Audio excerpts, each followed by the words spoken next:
کیا آپ نے کبھی اس لمحے کو محسوس کیا جب دل کی گہرائیوں سے نکلی دعا آسمانوں کو چھو لیتی ہے؟ وہ وقت جب دنیا کے سارے دروازے بند ہو جاتے ہیں اور صرف اللہ کا سہارا باقی رہتا ہے۔ آج ہم آپ کو لے چلتے ہیں ایک ایسی کہانی کے سفر پر جہاں بے پناہی کے اندھیروں میں اللہ کی رحمت روشنی بن کر چمکی۔ یہ کہانی صرف سننے کے لیے نہیں بلکہ اپنے ایمان کو مضبوط کرنے اور دل کو سکون سے بھرنے کے لیے ہے۔ کیا آپ تیار ہیں اس معجزے کے لیے جو دل و دماغ کو ہلا دیتا ہے؟ تو چلیے شروع کرتے ہیں اور دیکھتے ہیں کہ اللہ اپنے بندوں کے لیے کیسے اندیکھے راستے کھولتا ہے۔ یہ کہانی ہے ایک نوجوان لڑکے عمیر بن زید کی، جو عرب کے ایک چھوٹے سے دیہات میں رہتا تھا۔ عمیر کا خاندان غربت کی زندگی جیتا تھا، مگر ان کے دل اللہ کے بھروسے پر اتنا مضبوط تھے کہ وہ ہر مشکل کو صبر سے برداشت کرتے۔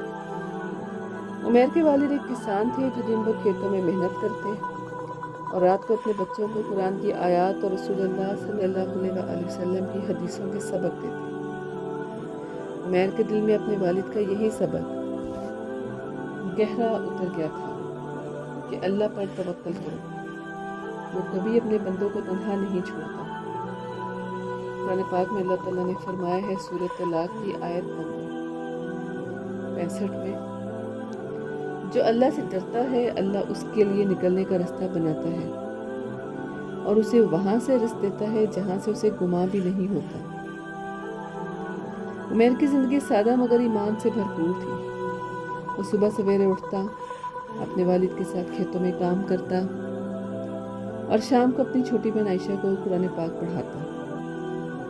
عائشہ کی عمر صرف 7 سال تھی، لیکن اس کی زبان پر قرآن کی آیات اس طرح جاری تھیں جیسے کوئی پرندہ چہکتا ہو۔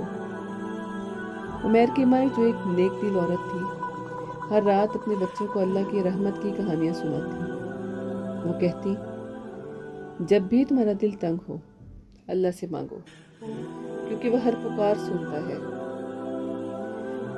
ایک دن عمیر کے دیہات کو ایک سخت قحط نے اپنی لپیٹ میں لے لیا۔ برسات کا نام و نشان نہ تھا، کھیت سوکھ گئے اور لوگوں کے گھروں میں کھانے کے لیے کچھ نہ رہا۔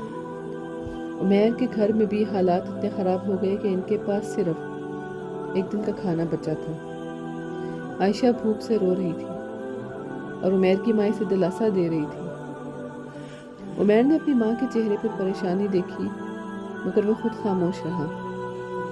اس رات جب سب سو گئے، عمیر نے تنہائی میں سجدہ کیا اور دل سے دعا مانگی، اے اللہ، تو میری بے پناہی کو جانتا ہے، ہمارے لیے رزق کے دروازے کھول دے۔ قرآن پاک میں اللہ تعالیٰ فرماتے ہیں سورہ ہود آیت نمبر 11، زمین پر کوئی جاندار ایسا نہیں جس کا رزق اللہ کے ذمہ نہ ہو۔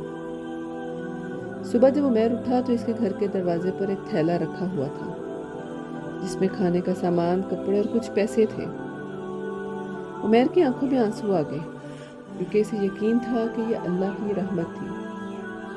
دیہات میں کسی کو نہیں معلوم تھا کہ یہ تھیلا کس نے رکھا، مگر عمیر کے دل نے گواہی دی کہ یہ اللہ کا معجزہ تھا۔ اس نے اپنی ماں اور بہن کو بتایا اور سب نے مل کر اللہ کا شکر ادا کیا۔ یہ واقعہ عمیر کے ایمان کو اور مضبوط کر گیا اور اس نے فیصلہ کیا کہ وہ اپنی زندگی اللہ کے دین کی خدمت کے لیے وقف کر دے گا۔ عمیر نے اپنے دیہات کے لوگوں کو جمع کیا اور انہیں اللہ کی رحمت اور اس کے معجزات کی باتیں سنائیں۔ اس کی باتوں نے لوگوں کے دلوں کو چھو لیا اور بہت سے لوگوں نے توبہ کی اور اللہ کی طرف رجوع کیا۔ عمیر نے ایک چھوٹا سا مدرسہ بنایا جہاں وہ بچوں کو قرآن و حدیث کی تعلیم دینے لگا۔ اس کے مدرسے میں ایک دن ایک مسافر آیا جو بہت دور سے آیا تھا۔ اس کا نام خالد تھا اور وہ اپنی زندگی میں ایک عجیب واقعے سے گزر چکا تھا۔ خالد نے عمیر کو اپنی کہانی سنائی۔ خالد ایک تاجر تھا جو اپنے قافلے کے ساتھ شام سے مکہ جا رہا تھا۔ رستے میں اس کا قافلہ ایک طوفان کی زد میں آ گیا۔ ریت کا طوفان اتنا شدید تھا کہ خالد اور اس کے ساتھی رستہ بھول گئے۔ پانی اور کھانا ختم ہو چکا تھا اور سب کی امیدیں دم توڑ رہی تھی۔ خالد نے اپنے ساتھیوں سے کہا کہ ہم سب کو مل کر اللہ سے دعا مانگنی چاہیے کیونکہ وہ ہماری آواز ضرور سنے گا۔ سب نے مل کر دعا کی۔ خالد نے دل سے کہا، اے اللہ، تو ہمیں اس مشکل سے نکال، ہم تیری رحمت پر بھروسہ کرتے ہیں۔ اللہ تعالیٰ نے قرآن پاک میں سورہ بقرہ کی آیت 186 میں فرمایا، بے شک میں قریب ہوں، دعا مانگنے والے کی دعا قبول کرتا ہوں جب وہ مجھے پکارتا ہے۔ اس رات جب سب نا امید ہو کر سو گئے، خالد نے خواب میں دیکھا کہ ایک نورانی شخص اسے ایک چشمے کی طرف لے جا رہا ہے۔ صبح جب وہ اٹھا تو اس نے اپنے ساتھیوں کو بتایا اور اس سمت چل پڑا جو اس نے خواب میں دیکھی۔ حیرت کی بات یہ ہوئی کہ چند میل چلنے کے بعد ہی انہیں واقعی ایک چشمہ مل گیا جہاں سے انہوں نے پانی پیا اور اپنے جانوروں کو بھی سیراب کیا۔ یہ چشمہ ان کے لیے اللہ کا معجزہ تھا کیونکہ اس بنجر صحرا میں پانی کا ملنا ناممکن تھا۔ خالد نے یہ واقعہ عمیر کو سنایا اور کہا، عمیر، یہ اللہ کی رحمت تھی جس نے ہمیں موت کے منہ سے نکالا۔ عمیر نے خالد کی کہانی سن کر اپنے دیہات کے لوگوں کو بتائی۔ سب نے مل کر اللہ کا شکر ادا کیا۔ عمیر نے اپنے مدرسے کو اور بڑا کیا اور اس کی شہرت دور دور تک پھیل گئی۔ لوگ اس کے پاس اپنی کہانیاں لے کر آنے لگے اور ہر کہانی اللہ کی رحمت اور اس کے معجزات کی گواہی دیتی تھی۔ ایک دن عمیر کے پاس ایک عورت آئی جس کا نام فاطمہ تھا۔ فاطمہ ایک بیوہ تھی جس کے 3 بچے تھے اور اس کے شوہر کی وفات ہونے کے بعد اس کے پاس کچھ نہ بچا تھا۔ وہ اپنے بچوں کی پرورش کے لیے دن رات محنت کرتی۔ ایک دن اس کے گھر میں کھانے کے لیے کچھ نہ تھا اور اس کے بچے بھوک سے رو رہے تھے۔ فاطمہ نے اپنے بچوں کو دلاسا دیا اور کہا، اللہ ہمارے لیے ضرور کچھ کرے گا۔ اس رات فاطمہ نے سجدے میں گر کر دعا مانگی، اے اللہ، تو میری بے پناہی کو دیکھ رہا ہے، میرے بچوں کے لیے رزق کا بندوبست فرما۔ صبح جب وہ اٹھی تو اس کے دروازے پر ایک ٹوکری رکھی ہوئی تھی جس میں کھانا، کپڑے اور کچھ سکے تھے۔ فاطمہ کی آنکھوں سے آنسو روا ہو گئے اور وہ سمجھ گئی کہ یہ اللہ کی رحمت ہے۔ اللہ تعالیٰ کبھی اپنے بندوں کی دعا رائیگاں نہیں جانے دیتا۔ فاطمہ نے عمیر کے مدرسے میں اپنے بچوں کو داخل کیا اور وہ خود بھی وہاں قرآن کی تعلیم دینے لگی۔ عمیر کی زندگی اب ایک مشعل بن چکی تھی۔ اس نے اپنے دیہات کو ایسی جگہ بنا دیا جہاں لوگ اللہ کی رحمت اور اس کے معجزات کی باتیں سننے کے لیے آتے۔ اس نے ایک بار پھر اپنے دیہات کے لوگوں کو جمع کیا اور ان سے کہا، ہر مشکل میں اللہ کی طرف رجوع کرو کیونکہ وہ تمہاری آواز سنتا ہے۔ اس کی باتوں سے لوگوں نے اپنی زندگیاں بدل دی۔ عمیر نے اپنی زندگی کے آخری دنوں میں ایک چھوٹی سی مسجد بنائی جہاں وہ لوگوں کو اللہ کے دین کی دعوت دیتا۔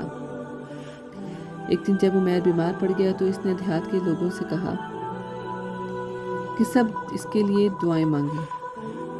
عمیر نے اپنی آخری سانسوں میں کہا کہ اللہ پر بھروسہ رکھو، وہ کبھی اپنے بندوں کو تنہا نہیں چھوڑتا۔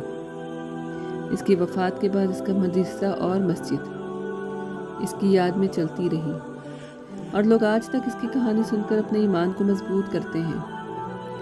صحیح بخاری میں ہے کہ رسول اللہ صلی اللہ علیہ وآلہ وسلم نے فرمایا، جو شخص اللہ پر بھروسہ کرتا ہے اللہ اس کے لیے کافی ہوتا ہے۔ یہ کہانی ہمیں سکھاتی ہے کہ اللہ کی رحمت ہر جگہ موجود ہے، چاہے حالات کتنے ہی مشکل کیوں نہ ہوں، اللہ اپنے بندوں کے لیے رستہ بناتا ہے۔ عمیر، خالد اور فاطمہ کی کہانیاں ہمیں یہ بتاتی ہیں کہ دعا اور توکل وہ ہتھیار ہیں جو ہر مشکل کو آسان کر دیتے ہیں۔ اگر آپ کے دل کو اس کہانی نے چھوا ہے تو اسلامی کہانیاں چینل کو سبسکرائب کرنا نہ بھولیے۔ ہم ایسی ہی دل کو چھو لینے والی کہانیاں آپ تک لاتے رہیں گے۔